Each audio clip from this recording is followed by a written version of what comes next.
It is the 4 for the first 2025. The time is 10:21, and there are very many F1 centric threads at which we need to pull this morning.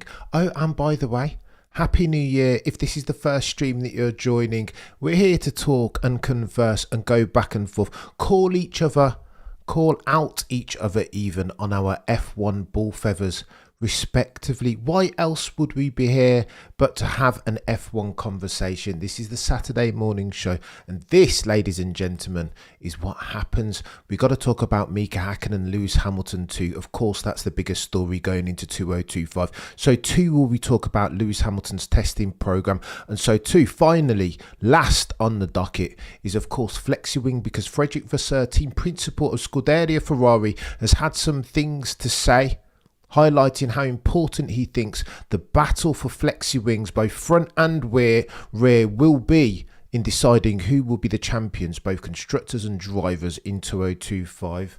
But I digress. Let's talk about Mika Hakkinen first and Lewis Hamilton. This story's going to run and run. Well, I mean, the biggest F1 transfer in history now per F1 oversteer. And again, all F1 journalistic publications are created equally, but some are created more equal than others. Lewis Hamilton to Scuderia Ferrari. If you'd asked me about this 24 months ago, I'd have told you, what are you smoking? Lewis leaving Mercedes? Absolutely no chance. He's embedded, no synonymous with that team even. However, it happened, and we're going to have to talk about it. Lewis has said that he's ready to go on LinkedIn, that this is a new year, embrace the grind and the challenge. Therefore, whether you're starting a new job, learning a new skill, embrace it. It's 2025. You only get one, says Sir Lewis Hamilton in his very inspirational, motivational, pseudo-performative way. He continued. In fact, let me tell you what else Lewis Hamilton has said over the past 3 to 4 years. Lest we forget, in 2021, he said, you know what? You thought I was good last year fighting Maximin Verstappen every single race weekend. Watch when you see me next year. Lewis Hamilton's words, not mine. I'm only going to get better. Therefore, in 2022, Lewis Hamilton said the famous, now notorious quotable, my team don't make mistakes. And since then, it was 2023, and then they made nothing but mistakes. Zero pod settings, porpoising settings. He said that this year that I won't beat George anymore in qualifying between now and the remaining of the season. And there was a lot of the season left. Towards the end, he said, I'm slow, not fast anymore. Hot pseudo. Tongue-in-cheek, surely. Lewis Hamilton can't mean that in earnest. Surely that was being used as a motivational tool for the 7-time champion. GOAT settings, some would say. Well, let's have a look at it, because F1 Oversteer have laid out the statistics behind those sentiments. In 2024, between George and Lewis, points in the drivers' standing, George finished on 245, Lewis on 223. And again, into that equation, you've got to normalise for George Russell's disqualification after the fact at Belgium. That's another big swing now. Take away 20 or add on another 25 points to George Russell's total and take those from Lewis, or 18 at least, because that's where he would have finished. Grand Prix results, George 15-9 beats Lewis Hamilton. Qualifying results 18-6 in favour of George Russell. Poles positions, George 4-0. What are we doing here? Harsh reading, eh? For Sir Lewis Hamilton fans all over the world. Retirements, and again, you've got to factor this in. Lewis Hamilton retired 2-1 as versus George Russell. So of course you would have to normalise for that if again you're trying to do apples versus apples. It's techie, ladies and gentlemen, as I read this. It is very, very techie. Remember, 39, soon to be 40-year-old Lewis Hamilton in a game of F1 where there is lap time in being young, the youthfulness of the effervescence of youth even. Sprint results, George Russell 5-1 versus Lewis. Sprint qualifying 5-1, George Russell. So it's comprehensive, this. And I don't know what that means. Maybe this is me underestimating George, or maybe this is me remembering who Sir Lewis Hamilton was. Oh, but what are you talking about, Cameron? Lewis Hamilton is the GOAT. Haven't you seen LeBron and Tom Brady? Well, they're surely the exemptions that prove the rule. Oh, I don't know. Well, F1 isn't as vigorous a sporting endeavour as basketball or NFL, they will say. Well, people react differently to age. This isn't me saying that Lewis is over the hill. I wouldn't be so naive, but this is me saying that there is a challenge, and I'm not the only one saying it, because Mika Hakkinen, two-time champion in 98 and 99, has come out and echoed those sentiments. And far be it from me to disagree with somebody as legendary as Mika Hakkinen. He says, per F1 Oversteer, that it will be difficult for Lewis Hamilton to regain his sharpness at Ferrari. That's not where you want to do it, right? You want to do it in testing or even the season previous in the latter stages of. Here's what he said. We are drivers ourselves, so we know how it is. I quote, if you as a driver get the idea that you are losing sharpness, in my case, says Mika Hakkinen, that led to inconsistency, and this sport does not like that. No kidding, Sherlock. If you are fast, you have to stay that way. Teams do not like it when you fall back, but you have to realise that yourself, says Mika Hakkinen. Was those comments from Lewis Hamilton, was that him doing that, being introspective, self-analysing in real time, or was that him being tongue-in-cheek? I repeat, those are very techie statements from Lewis. I'm slow. I won't beat George in qualifying or... yeah, lest we forget, it was only a couple cycles ago when he was saying, if you think I was good last year, wait till you see me next. My team don't make mistakes. But I digress. Mika Hakkinen continues. After all, it's difficult to say to yourself, this is it. It's enough. Lewis won so many championships, so I can imagine what a driver like him feels inside. Of course, he feels very strong inside and he has self-confidence. Well, does he anymore?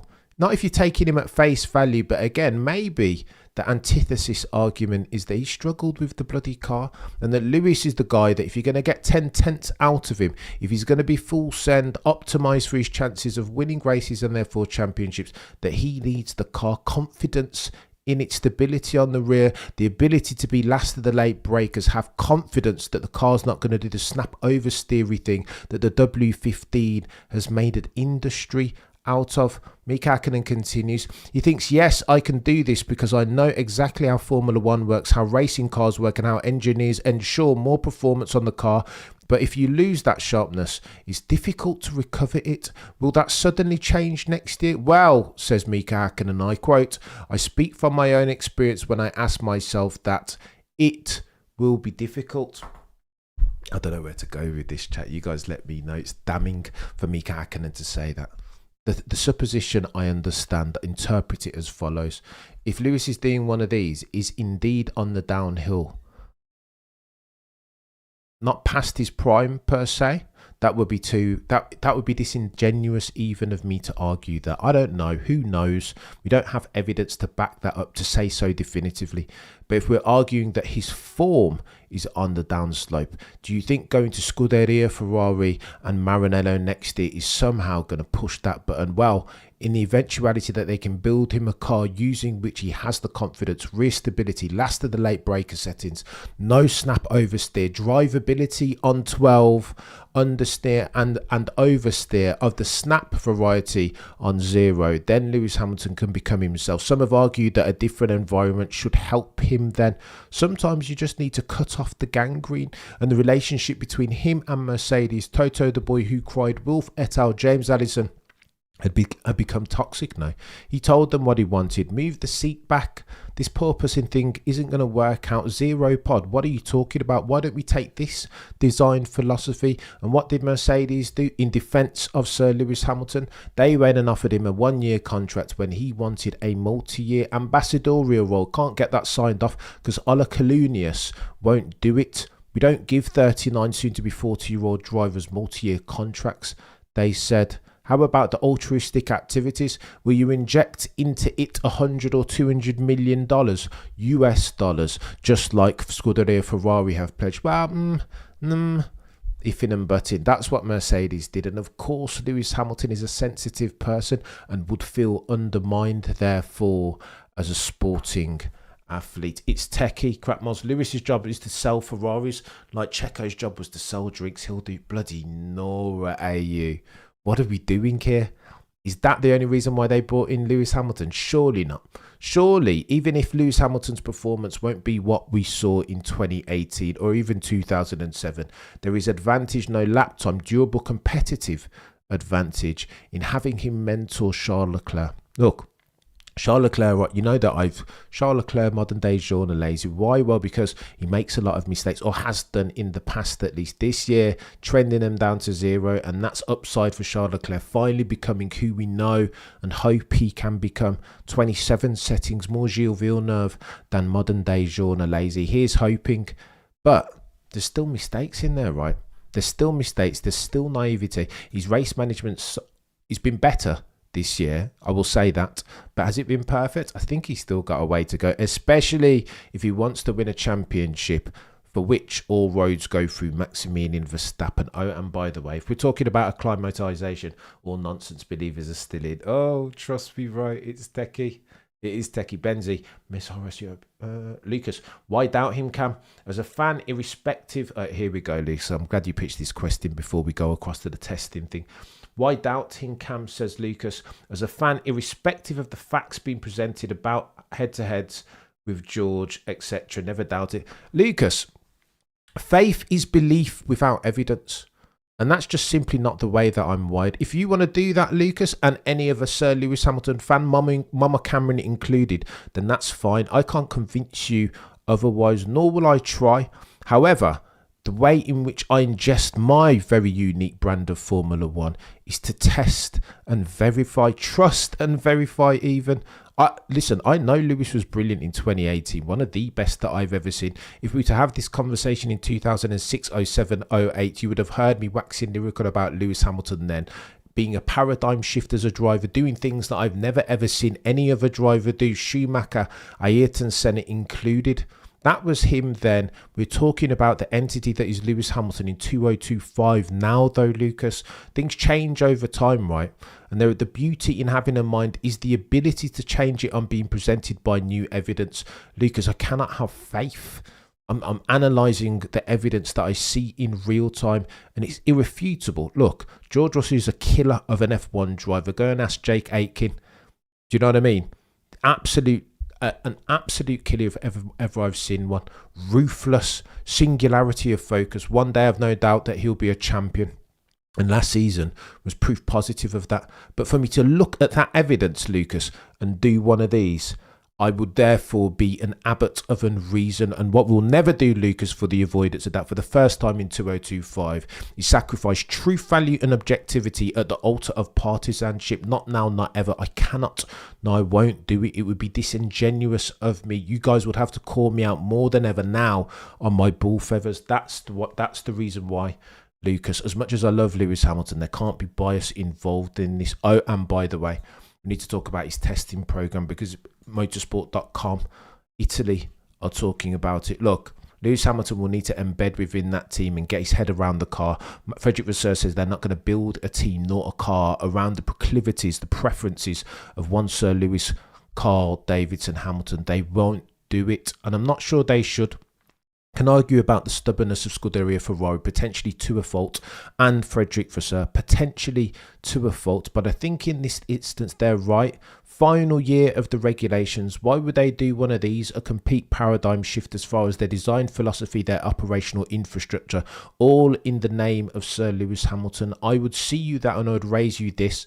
Charles Leclerc, he is Scuderia Ferrari. That's the dude around whom they need to build their brand. Okay, so there will be an uptick in share price. There has been an uptick in the share price, not least because of Sir Lewis Hamilton joining, in conjunction with some optimistic gangbusters forecasts for the outer quarters and outer years. But yet and still, I would argue that Frederick Vasseur is right. Why would you build around Sir Lewis Hamilton? How long is he going to be there? Of course, if you did that for a couple of years, you would get the best out of him. But what about Charles Leclerc going forward, who's only 27 years old? He's probably got another 10 years where Lewis Hamilton only has 3. Oh, blasphemy, Cameron. Why are you talking about Lewis Hamilton like that? Because that's the truth, ladies and gentlemen of the F1 jury, and that's the bottom line. Oh, and by the way, testing program settings, motorsport.com have talked about how many laps, how many kilometers that Sir Lewis will have before he gets in the car proper, the Scuderia Ferrari SF25, as I imagine it might be called. Here's what motorsport.com have to say. In Maranello, they have a planned They've planned an elastic, quote, test program to ensure the best possible weather conditions, considering the limitations of the month of January. The goal is to ensure some days of testing in acceptable track conditions to complete the work planned for a long time. Here's what it is. He needs to get timing that's commensurate, no representative of the conditions in which he'll be racing, right? If you race him in January in cold Maranello or Fiorano, it's going to get techie. That's not representative. He'll be driving the car in conditions that are colder than anything that you can expect to see the entirety of the 2025 calendar, will he not? Motorsport continues. According to information collected by motorsport.com, the test program will continue in the last days of January on the Barcelona circuit with the hope of finding milder temperatures. Also, in case Ferrari has guaranteed themselves a window several days, at least 4, to be able to postpone the test in case of bad weather. Bad weather will be a problem. Again, you want to get true and fair testing sessions in, right? Testing sessions that are representative of the most frequently occurring climatic circumstances. And if it's super cold and bloody rainy, then null and void. Anomalous circumstances, especially when benchmarked against everything that he'll be getting, receiving, having to drive in 2025. Motorsport continues. A measure that also became necessary due to the new regulations regarding TPC testing of previous cars. Tests with single-seaters used at least 2 seasons prior to the current one. Mate, this is going to get techie. Benzie, Lewis is just bonus storyline for all involved. Hoping he has a good... Benzie, me too, mate. I'm not even going to joke. People say, oh, Cameron, you're talking out of both sides of your face. Mate, I'd love nothing more than to see Lewis at his best to roll back the clock. Do you know what I mean? 2018 Singapore settings, but is that the most likely outcome? We'll talk about it. Let me read out this first, and then we'll diatribe for Lewis Hamilton's chances. Motorsport Italy continues. On December 11th, the FIA published a new version of the sporting regulations that introduced several new features, including a paragraph that regulates TPC tests. Paragraph G of Article 10.2 introduces new limits. If a driver participates in the F1 World Championship, carries out a TPC, he will be subject to a mileage duration constraints. A maximum mileage in the calendar year of 1,000 kilometers has been introduced, which can be completed at a maximum of 4 different test days. For drivers not registered in the F1 World Championship, these days will increase to 20 with no mileage limits. In Hamilton's case, critically, says Motorsport Italy, every lap will be precious, especially now that the kilometres have been capped, a restriction introduced by the FIA that came after controversy raised last year by some teams following tests conducted in compliance with rules but outside the spirit of the regulation. The 1,000 kilometres allowed by the regulation guarantee the driver the chance to acclimatise and familiarise himself with the working system, a case which Hamilton falls into, as well as all the drivers who are preparing to debut with a new team. Lewis will have 4 days in which the team will try to make his integration as easy as possible, as seamless, as frictionless as possible. Then, starting from the first day of testing in Bahrain with 2025 single-seater, we will start talking about performance. Mate, it's going to get techie. Lewis will need to use up all those days. For a benchmark, as a compare and contrast, one of Michael Schumacher's engineers said when it was in limited testing that Schumacher would put anywhere between 200,000 and 300,000 kilometres worth of lap time in prior to a season, testing tyres, testing setups, etc. And the only reason why I say that is to say that 1,000 kilometres really isn't a lot for Lewis Hamilton. Lewis Hamilton, who struggled at the back end of last year, wrestling with the handling dynamic of the W15 that he never really quite got to grips with. Form doing one of these. That's why I read out all of those stats next to George Russell. Those who want to diminish that, Lucas, and do one of these, avert their gaze from the evidence, are entitled to. But it's important for those looking at it with an objective, through an objective lens, to understand what it meant in 2024. George Russell is absolutely brilliant, but no one's going to tell me that a 2007, 2018 Sir Lewis Hamilton would have that record against George Russell. Ergo, I put forth the supposition as follows. Maybe Lewis is still in his prime. Maybe he's not quite past his peak, but is he at the zenith of his prime? I would contend not. The reason being because zenith, apex predator Lewis Hamilton, fire-breathing dragon Lewis Hamilton wouldn't even be close to losing a qualifying head-to-head against a fire-breathing dragon in King George Russell of King's Lynn, Norfolk. It's techie. Honestly, since Lewis won't win against Charles. Is that what we're saying, Jay? Lewis won't win against... Look, I mean, you heard me try and argue with a friend of the channel, Peter Windsor, with whom I will be having another conversation, a techie one on Monday, by the way. I tried to argue against that Sir Lewis has a decent chance, and Peter just dismissed me right out of hand. He's like, nah, there's no way that Lewis is going to beat Charles in qualifying. Maybe the race will be different, but the problem is this. Again, as I'm breaking down Lewis's stats in 2024, a lot of those drives, here's how I'll put this. In terms of places made, Lewis is far down the road from George, but the only reason why is because a lot of the time he's qualifying out of position, right? Mistakes in Q3, Sector 3, that was the trend, the story arc of Sir Lewis Hamilton's 2024. So if you can't qualify, and this is a story in F1 told in tenths, then how does he expect to beat Charles Leclerc? 9 times out of 10 he's going to be down the road, unless of course he can build a team and a car around him that suits his style, drivability settings. We know, by the way, which we're good at, something that we're going to come on to in a second, that the Flexi wing, optimizing for that. If Scuderia can do that, then Lewis Hamilton might have himself a very different conversation, but he'll still need to adapt his driving style, because ground effect cars in 2024, as will 2025, don't suit last of the late breaker settings. Lando Norris, you heard us talk about this the other day. Lando Norris said sometimes in this tech spec of car you've got to drive slower to drive faster, 90% to get 110% out of it at 10 tenths, and this is the paradigm. Now the paradox even that Lewis will need to solve for going into 2025, if he approaches it the same way as he has done the Mercedes W15, sadly I think Lucas and Sir Lewis Hamilton fans all around the world, it's going to get very techie, and he will need to leverage the testing program, the filming day, testing of previous cars, the 1,000 kilometers, those hours and that time on track is now more important than ever. It's going to be techie, Jay says exactly, but that is against George. On one hand, Lewis isn't getting any younger and Charles is a 1 year, but oh, Jay, this is the F1 maths, is it not? Go on then, let me ask you this question, non-rhetorical one. Who's quicker, Charles or George? I know people say that George is Mr. Saturday, yeah, but there's no way that you're going to tell me that Charles isn't quicker in equal-ish machinery than George Russell. So then parlay Lewis Hamilton's performance this year just gone to next year, because he's going to be racing somebody trying to out-qualify somebody quicker in Charles, aka modern-day Jean and Lazy. And this, as a Sir Lewis Hamilton fan, fills me with woe and dread. Stop blaspheming, Cameron Day will say, but you see how I present my argument, full and punctuated with evidence. Miss RS says, I'm forever a Lewis Hamilton fan, winning or losing. I love that, Miss RS. I know what he is. Funny how the haters complain about the so-called Sir Lewis Hamilton cult, but look at Matt's cult members. Listen, they're just as bad at even work. Go on then, Miss RS. Let me put forth this. There are cult members. There are fundamentalists in every fan base. Not for me to label or characterize any fan base as a monolith, but I think for me personally, Miss RS, if I'm going to be honest, I rub shoulders with a lot of Lewis Hamilton extremist fundamentalists. Hence why you hear the bitterness in my tone.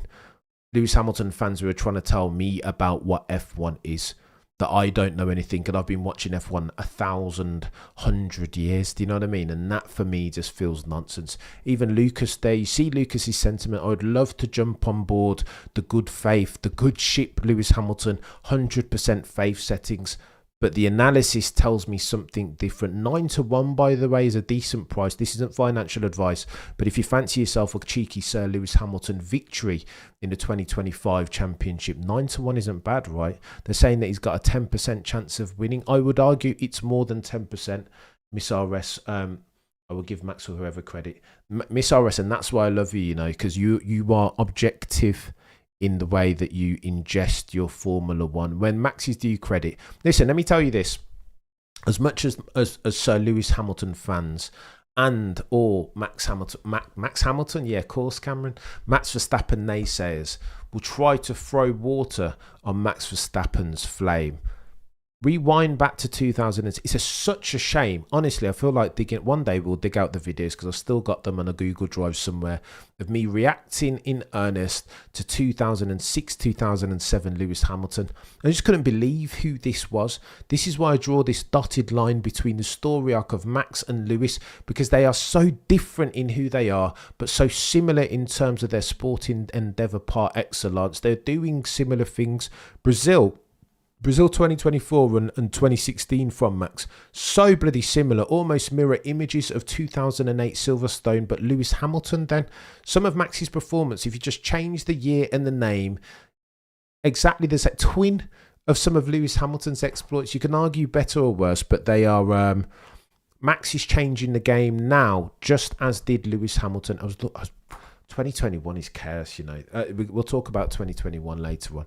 But the more that I revisit 2021, off season sometimes gives me an opportunity to go back and watch 2021 and just pick up different bits and bobs that I didn't realise. And 2021 was an absolute chaos of a season. If we can get anything close to that this season, oh, the humanity is going to get chaos. Jay says Max Stan versus the Cultists, and then you have weirdos.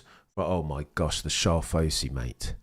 I would argue, Miss RS, Jay, that Charles might even be at their most extreme as far as delusion goes. Charles might be, in my experience, not to again cast the monolithic brush, but I think the Charles might be the most deluded.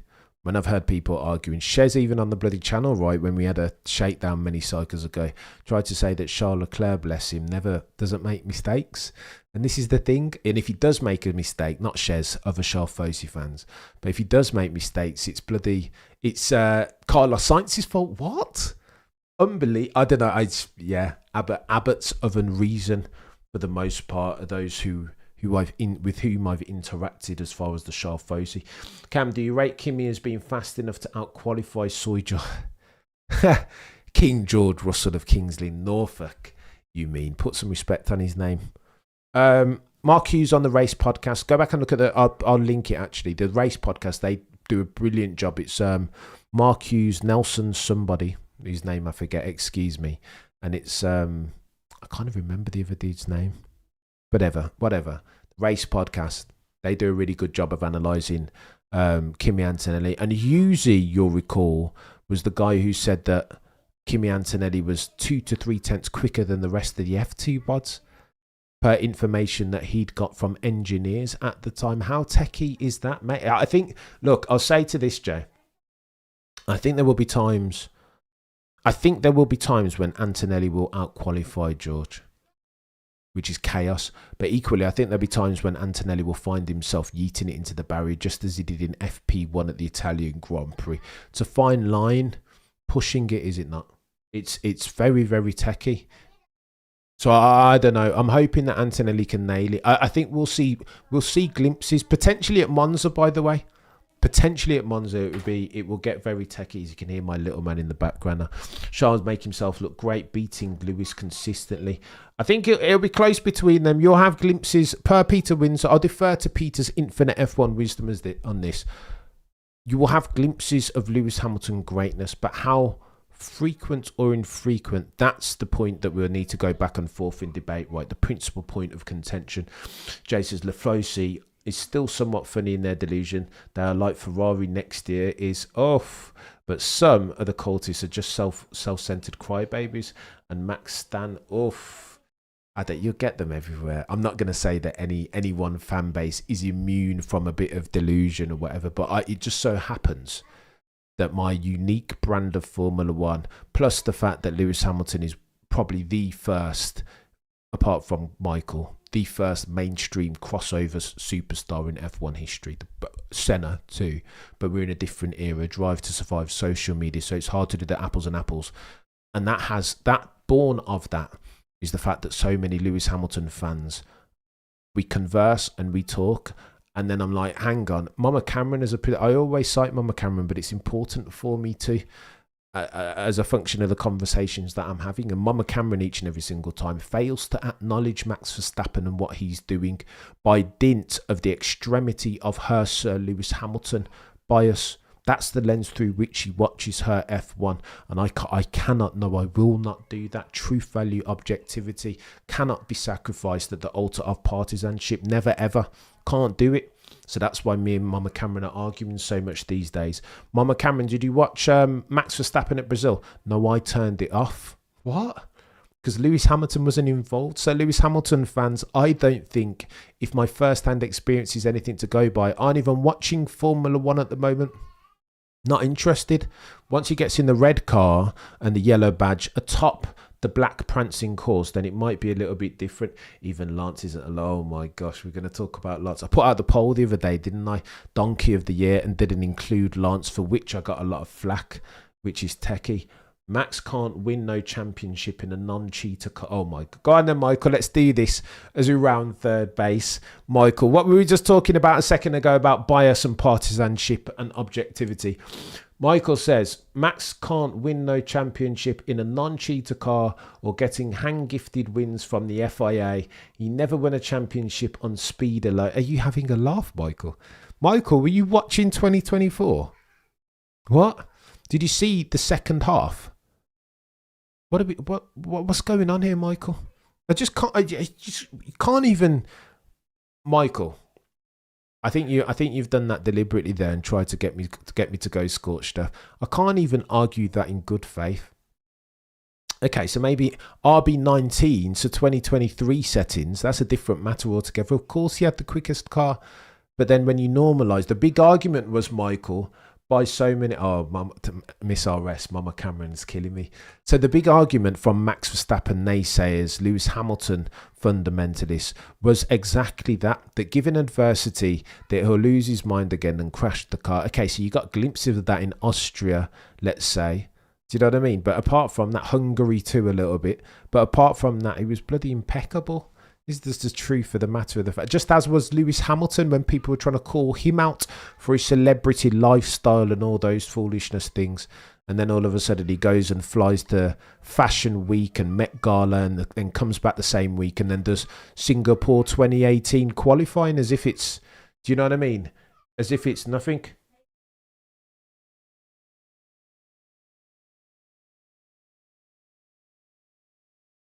As if it was nothing. You can hear my little man in the background making up noise, eh? But listen, we'll round third base and then I'll wrap. I actually don't understand the Max hate. He's not my cup of tea, but he can bloody drive a race. Got Turtle Dove, you are singing. You are speaking my language, singing from my hymn sheet here. I'm not sure. I think I've started to... I had this conversation with Sheds the other day about Max's personality. Not that I should care necessarily as an F1 fan, but we talk about these things. Many moons ago, I didn't quite fancy Max as a person from what I saw, but now, look, sporting endeavour is always one. That's the fundaments of my F1 pyramid now. So all of the personality things just fade to the black ultimately. Like they're lost in the... I don't care. I cannot care enough when he goes and nails Brazil 2024. Do you know what I mean? That's ultimately the restaurant from which I dine. Sporting excellence, always been the way, always has been. To a fault, you might argue. Floyd Mayweather was the same thing. Not that we're comparing apples and apples as far as personality types, but Floyd was never the bastion of a human being as a boxer, but as a pugilist, as a boxer by himself, he was the best that I've ever seen. Just like Max is doing now and Lewis Hamilton did before him. He did things that I just couldn't even or now still fail to understand. I can't unpick that why and how pie as far as Floyd. How was Floyd able to go so long and barely get punched ever? It makes no sense. Just as does Max Verstappen's performance at Brazil, 17th to 1st in 43 laps and then 17 ensuing laps all purple. What are we doing here? It's the same disbelief that I view Lewis is showing at Silverstone in 08 and 2018 Singapore, which has an interesting Max Verstappen wrinkle, by the way, which we'll discuss at some point. 2018 Singapore. The way he showed Danny Rick respect, maybe see him differently. Yeah, well, I just don't... Max is just himself, isn't he?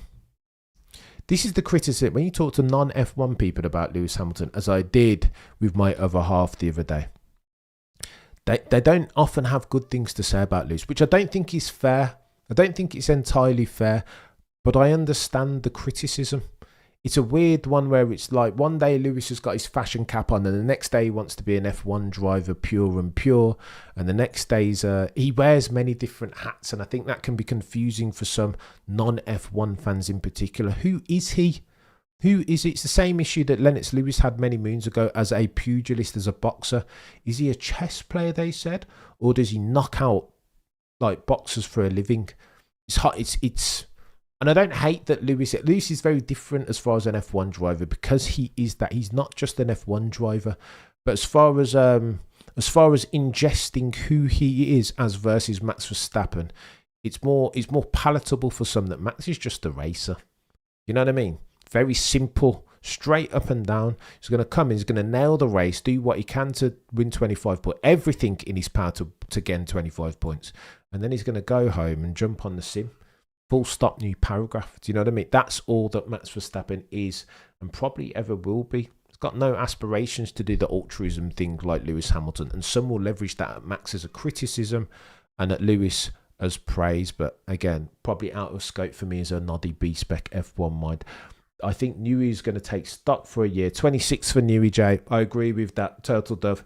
I don't know why. Maybe you'll see some progress as far as Aston Martin, but the material upticks as far as them being able to extrapolate for the Adrian Newey cheat codes will come in 2026. I think these things take time, right? Otmar Safnar on Peter Windsor's channel did a brilliant interview where he said that he anticipated his changes at Alpine to take time. That bloody hunt, that 5-year program or whatever nonsense. I mean, he had 3 years or something like that. These changes take time to embed and yield dividends. You can't just come in. You can't expect Adrian to kick off in a couple of, you know what I mean, in like 8 weeks time, and then he's kicked off now because they will be developing the 2026 car now. So maybe he's had a little bit of a hand in the 2025 car, but I think most of the design on this year's car is already in the rear view mirrors. So I'm not sure how much scope Adrian Newey, notwithstanding the fact that he's the last airbender, goatiest aerodynamic mind to have ever aerodynamic, man who wrote his thesis back in 1980s in ground effect in sports car. I just don't think he would have had the time requisite to impact the Aston Martin car to the upside, not in 2025 at least. Down, you can see who Adrian Newey is by seeing him in classic race cars even today. Dude is through and through a real one, Jay. Well, Peter Windsor told us this, didn't he? And he says it in his book. People, every time they talk about Adrian Newey, I think people misconstrue who he is as a motorsport personality. This is who he is. He's a racing driver, come engineer, come aerodynamicist. He has the ability even to wear many hats. He exactly what Red Bull needed last year, in a dude who has the ability to take a step back and troubleshoot for a very understeery car at the apex, snap oversteer on combined entry and combined exit. That's who they needed, right? A dude in Adrian Newey who can get underneath the car and fix for it in real time, and also take a step back and see the strategic picture as far as the mechanical, the operation of the mechanical and aerodynamic travails of that RB21 car. It's got RB20 even. I forget that their numbers aren't chronological. I'm not a Lewis fan, so it doesn't really matter to me. Kayla, let's go. Like I think I'm massively invested in the Lewis Hamilton story this year. Can he do it? Something that's not going to go away. We're going to be talking about seeing him in testing. Imagine, I keep on having dreams about seeing Ferrari normally, the way that Ferrari normally do the test. They have them both, or they did the test last year actually. They had both Charles and Carlos in the garage. Brought up the garage door to reveal Charles and Carlos in the red overalls, yellow badge, atop the black prancing court. Like, mate, it's techie. I just can't even, I don't know. It's going to be a moment. It's going to be a moment. Hay fever settings potentially. Just seeing that is going to be weird. Lewis has been in those black Mercedes overalls all this time. Like, now he's going to be in the red ones. Potentially with a yellow helmet. What are we doing here? A yellow Ayrton Senna. Do we even talk about? We have never talked about it on the chat. I read an article that was saying that. So Ayrton Senna, who of course was Lewis Hamilton's hero, harboured aspirations to one day drive for the zenith of all motorsport team, Scuderia Ferrari. Of course, passed away in 1994 and was unable to fulfil that dream. That some say in the F1 space, F1 aficionados, that this is Lewis Hamilton delivering upon Ayrton's unfulfilled dream. How emotional is that? Afka, you're an absolute legend. And Happy New Year, by the way, AFCA. You're a proper one, gifting memberships out here. How evocative is that? Well done, Turtle Dove. Seize the day, carpe diem set it. But how emotional is that to think that Lewis Hamilton, in driving for Ferrari, is completing the dream of Ayrton Senna, his hero that went unfulfilled. That's chaos. Chat, I mean, I get goosebumps just thinking about it. It's bonkers. It's going to get weird, says Kayla, seen Sainz in... I know, equally. Paradigm shift, Sainz in those... Sainz alongside Albon. Nah. Every time you talk to Peter talking about that, like, friend of the channel, he's like, nah, this is just really, really rogue. Like, you can't... you can't even write it. Why is Carlos Sainz as good as he is in a Williams, a car incapable of winning championships, races, qualifying on... Like, it's not fair, is it? But F1's never been fair, nor will it ever be. Flexi wins. Go on, let me tell you about this, because we talked about Flexi wings, the importance of the other day. Again, the race podcast with forget the bloody names, Nelson somebody and Mark Hughes. They were talking about Flexi wings the other day. And the importance of Hughesy in particular, who's a god tier F1 mind, brilliant F1 journalist, because for the avoidance of doubt, all F1 journalists are created equal, but some are created more equal than others. Hughesy is one of the decent ones. He was the one who said Antonelli will be good, and on this podcast he says that he expects really big things from Kimi Antonelli this year because of his pace. Once he gets to grips with the car, we're going to see some generational drives, if not qualifying sessions alone. But on that, they said that the Flexi wing was really important. The Red Bull had built in this aerodynamic philosophy. It was anti-dive, it was anti-squat, stable platform settings, and using that, they were able to leverage as a balancing figure suspension and make it pliable. Very good to drive. That has always been Adrian Newey's philosophy, right? Enable the drivers, facilitate the drivers, gift them the ability to push the car at 10 tenths by making sure that the car is drivable irrespective of the circumstance. Yeah, RB19 2 years ago, it was bloody Singapore, but that was the only Grand Prix around which they had any setup problems. A bit tricky to set up, but ultimately they could get it within that window, using which Verstappen, more so than Checo, could push the car in extremis or extremis. So Flexi wing, though, the front Flexi wing in particular this year was a game changer in that it enabled McLaren and to a lesser extent Mercedes to do what Adrian Newey had done with the underfloor of that car. Tack on downforce, therefore, make the car a Jekyll and Hyde, right? Super high downforce into the braking zone when you need it, but low downforce on the bloody straight, super slippery with zero drag, as near as makes no difference, because the front wing would lift off. What did we do? This is bonkers. This is actual like chaos. Again, I will state for the avoidance of doubt, if you have yourself time, go on YouTube and watch Lando Norris, the onboard of Lando Norris's pole lap at Monza. I could not believe it. Oh, the humanity, for real, for real. Literally, as you're looking at it, the wings doing one of these into the braking zone, like one of those bloody dinosaurs from Jurassic Park, you know, the ones with the mane that flare out like this. The wings doing this. I was like, hang on.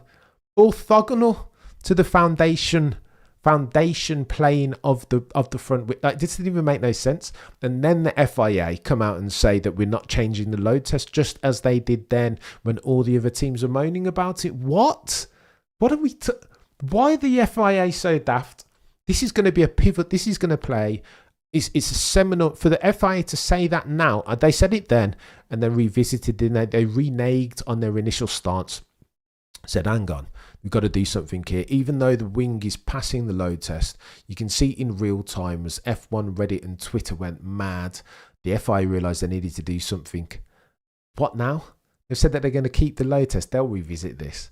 All of these teams now, Red Bull in particular, are going to bring one of these bloody front wings, because it just completely transforms the whole scope of the cars, particularly if there's things that you can sacrifice, like downforcey bits that give drag also.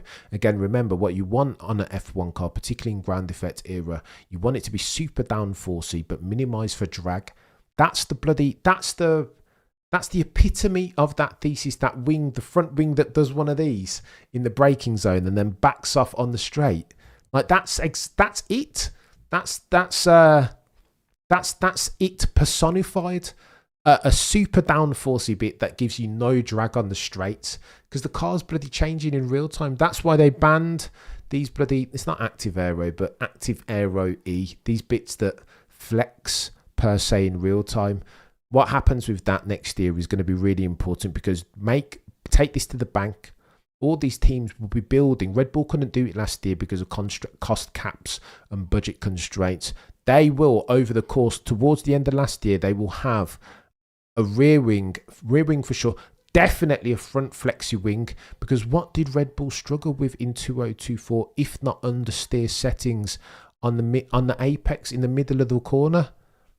They needed more bloody downforce, but every time they added downforce, the car became more twitchy, tougher for one Maximilian Verstappen to handle it. All he complained about in the final quarter of last year was bloody understeer. The car won't fudging turn, even though brake bias was on -5. You remember Max saying that over the radio. That's why this is going to get techie going into next year. Motorsport.com reports that Frederick Vasseur said that this will play a critical factor in next year. When asked if flexi wings had been a defining factor in the championship last year, Frederick Vasseur, Fred, said this: "I think so." He explained his frustration that Ferrari could not necessarily capitalise immediately owing to the decision time and influence of the cost cap. Same story as Red Bull, no, per Pierre Vacher. "I'm a bit frustrated with this because it's clear performance. It's clear, it gives you clear performance," he says, "and we wait 2 months for the decision if it's not legal, if it's legal or not." This is the FIA being stupid again. Forgive me, Lord, for I know not what I do. Scorched earth settings as far as the FIA is concerned. They could ruin this championship with their inactivity, but I digress. Fred Vasseur continues, and I quote, "And with a cost cap, you always have to keep in mind expense. It means that you have to be efficient with the budget. It means that if you start to develop and at the end it's a no-go, you burn six. Okay, so if you develop a part and it doesn't work, or it's broken, or reliability settings, then it's like 10 steps back, right? It's not like you've just missed a step. You've regressed, because the other bods, the other 9 teams, are developing in real time too. Relative sport, zero-sum game is what F1 is. A sport told, a story even told in tense. We had the discussion with story of Red Bull 2 years ago. His English is really bad, isn't it, Fred? I can barely read it. Is that it's not because you were burning 500,000, that is 500,000 out of 150. It is true that the more the competition will be tight, the more we will look after details. I'm not sure that when you've had 6 tenths between the cars, we are paying too much attention to the other. I can't read it. It's the English is too bad. This is just broken English. One is something that we knew, and we are a bit on the back foot to decide whether to go for it. The other one is development, and that we didn't expect to have this problem with the wing. It's just a mathematical. Okay, they're all going to be with this flexi wing. I promise you, this is why testing is going to be so fascinating. Every single one of these 10 teams are going to bring these flexi wings, and it's up to the FIA to say whether it's legal or not. They will pass the load test. There's no way that these guys will come and not understand the parameters in order to get necessary, requisite even, to get these flexi wings on the grid. They will all pass the load test, but you can bet your bottom dollar that onboards will be just like Lando Norris's onboard at Monza. And as you look at the wing will be doing one of these in the braking zone. You can bet your bottom dollar. Super slippery on the straight, super downforcey in the braking zone where you need the downforce most. I'm telling you, particularly Red Bull and Ferrari, and that makes me think that Red Bull might have Red Bull won't be slow this year. Let's be honest. They won't be slow, particularly in the hands of Max Verstappen, particularly when you realise that they didn't have a Flexi front wing, not one that was developed at least. I mean, you need to go back and look at Monza. Go on, if you can get the video. I feel tempted to go and find it and post it in the link. Go and check out the onboard of Lando Norris at the Italian Grand Prix qualifying into the first chicane, the right left-hander. Check him out. Check out the onboard. You can see quite clearly that the Flexi wing's doing one. As you look at it, the Flexi wing's doing one of these into the braking zone. And then have a look as a fair test. Have a look at Max Verstappen's wing. Have a look at Max Verstappen's onboard and see whether the wing is flexing, because obviously with load, wings do flex, so it's impossible to police this like 100%. But check it and you can see that the wing is flexing, but absolutely nowhere near the extent of Lando Norris's. Not even close, I tell you. It's techie. Oh, green screen. Mate, Michael. What do you want me to do, chap? Come here every day. I heard somebody else talking about all this nonsense. Like, what do you want me to do, chap? I don't know. I don't know. You're a legend, Turtle. I appreciate you doing that. But no, we can talk about it. Do you know what I mean? No hidden secrets here. Cry harder to your mom because I'm the one that kept. What are we talking about, Michael? Go easy, Michael. Between 2014 and 2021, cheater accusations will fly, bro, for real. Why all the? Oh my gosh. I can't even say that. Eddie, I'm telling you, mate, stand down. I can't say those words. What's the difference between Flexi wing and active aero? Right. So I think the only difference is this: difference in extents and not kinds, first and foremost. And secondly, active aero will be they'll trigger it, won't they? The Flexi aero will be triggered by the load and whatever the car's doing. So when the car's in the braking zone, the wing does one of these. For active aero, somebody will be control, whether it's on the pits or the driver in the car, they'll be controlling it in real time. Do you know what I mean? It's techie. Excuse, brilliant engineering, if you ask me. That's the game of Formula One. Look back to six-wheeled. I know somebody was talking about. They were talking about that on F1 Reddit, right? The Tyrrell. Is it P? I can't remember what it's called. The Tyrrell P34, maybe. Don't fact check me. Brilliant engineering, if you ask me. That's the game to read that. Don't start on me, Eddie. Be nice to each other, chat. Do you know what I mean? I can't look, Eddie. I'll say this. Listen, people are free to do what they want. I'm not gonna. Other people, other content creators, other people. Let me not even say content creators. Other people will do one of these and circle the wagons around. Like, do you know what I mean? Proselytize people into. I want to be a free thinker. If you wanna. Love who you want to love, right? If you're a Lewis Hamilton fan to a fault, then you can come on here and we can have a chat. If you're a Max Verstappen fan, stan to a fault, then we can come on here and have a conversation. Irrespective of your political identity or your leaning, I don't care. All I want to talk about is Formula One, and we'll have an argument and keep it respectful. I just don't. I can't. I can't. It's It is what it is.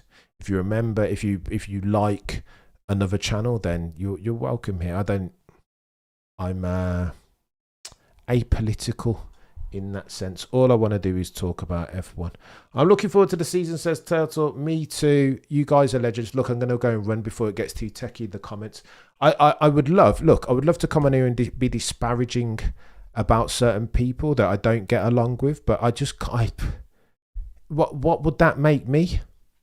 I hear other people in the way that they talk and they want to be people. Certain people, look, it's hard for me to say this without being proselytizing, being the person that I don't want to be. Look, if people want to talk negatively about other people, then that's their if that's how people want to behave and talk, then that's their remit. Like I can't be that dude.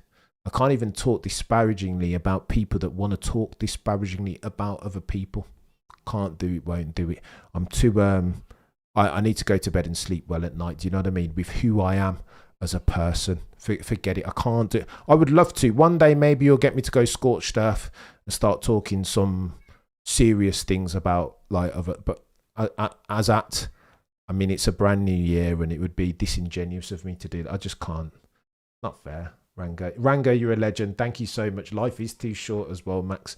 Cam, you ain't here for that. Your channel's never exactly T8365. I can't. Like I just think it would be of me to do that crass and classless. It's not what I'm here for. I want everybody here to feel welcome. Put your feet, like if you're new here, put your feet underneath the table. Get yourself a drink. We're going to talk about some F1. I will try where possible to add value and talk from a perspective of reason for the most part, and objective analysis, because what we will never do on this channel is sacrifice objectivity and or true value at the altar of partisanship, confirmation and or recency bias. But we will have conversations and we will have disagreements. For me to spend time on other things that are out of scope, anomalous circumstances, is it's not what we're here to do.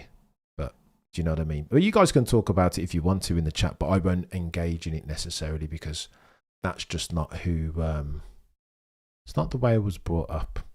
Is that honest? That to come on here and start slandering and despair, as easy and low hanging fruit as it would be, I can't do it, sadly. Talk about the drivers and F1 chat. We need to be respectful. This chat today is getting, but yeah, I agree with you, Attic. You've summed it up very nicely. Be respectful in the chat. We can disagree, we can argue. Keep it F1 as far as possible. If you guys have got other things to say, again, it's not for me to proselytize you nor gatekeep you. My mods are infinitely more intelligent than I am, so I delegate to them each and every single time, and for the most part they won't bat 1,000, but they'll come pretty close. And again, we'll keep it on F1 99% of the time. Right guys, I'm gonna run. You guys are legends. Thank you so much for indulging me this Saturday morning in all things F1 nonsensory, chatting baloney.